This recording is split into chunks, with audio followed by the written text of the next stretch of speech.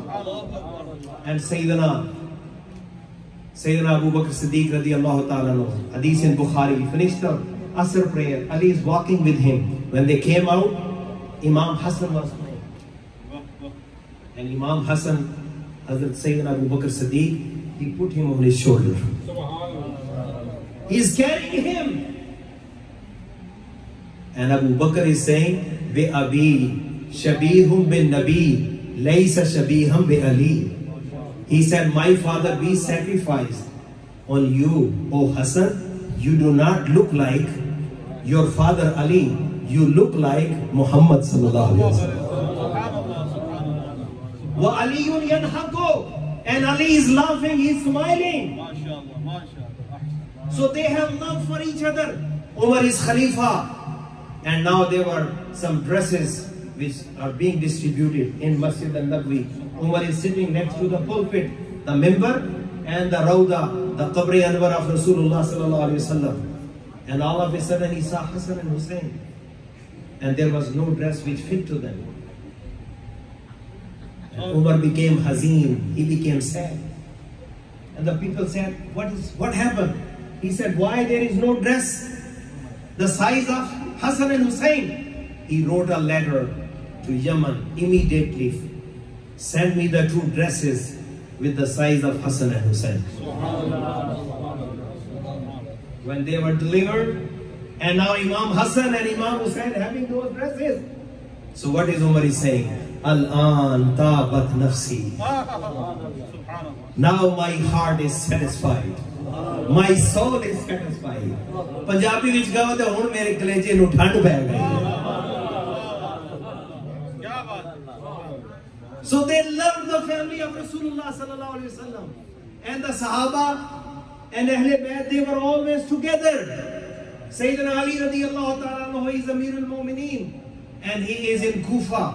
In his time he is Khalifa, and he used to have one special shawl, a kamli, a dress, kisa, chadar. Somebody asked, Ya Amir al-Mu'mineen, innaka la tuksiru labasa hazal kisa. You are wearing it every time. This is so old. What is so special? What Ali is saying, he said, Inna hada kasani khalili wa wasiyyi Umar ibn al-Khattab. He said, do you know who gave me this?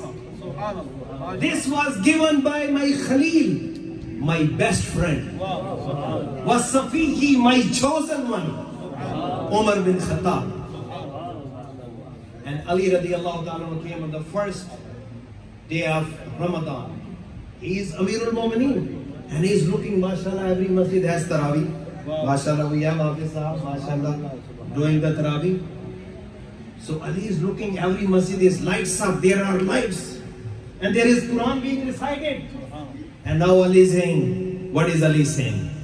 Nawwar Allahu kabraka ya Umar ibn al-Khattab.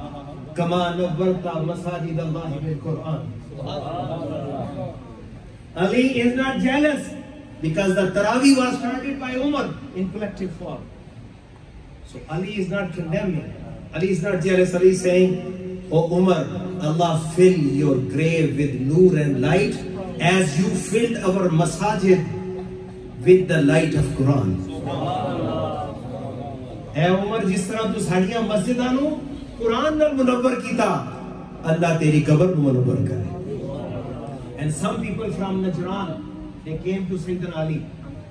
They said to Ali, we had a case. We came to Umar he has given his verdict, decision. We want you to strike it down. You know, when you go to little court, you go to higher court or Supreme Court. So they came to Umar, please change the decision. So Sayyidina Umar radiyallahu ta'ala anhu said, what he saying? Subhanallah. Sayyidina Ali radiyallahu ta'ala anhu saying, Inna Umar kana Rashidul Amr. Ali is saying, Umar is a guided man. He is a righteous man. His decision is right. Wala uruddu qada'an qadahu Umar. I cannot turn down the decision of Umar radiyallahu anhu. So my dear brothers and my dear sisters, we have to love them. They gave everything for Islam. Everything for Islam. So we have to look into ourselves. What we have given to Islam. Imam Hussain gave his entire family. Didn't complain to Allah. Umar became shaheed. Didn't complain to Allah. Usman became shaheed. Didn't complain to Allah. What we have given to Islam. Right?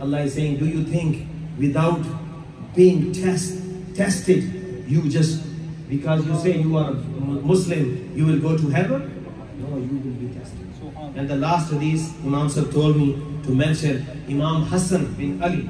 He narrated this hadith. This is in Tabrani and Majma al-Zawaid. Prophet sallallahu alaihi wasallam said, Ilzamu mawaddatana ahl al-bayt. Have the love for my family.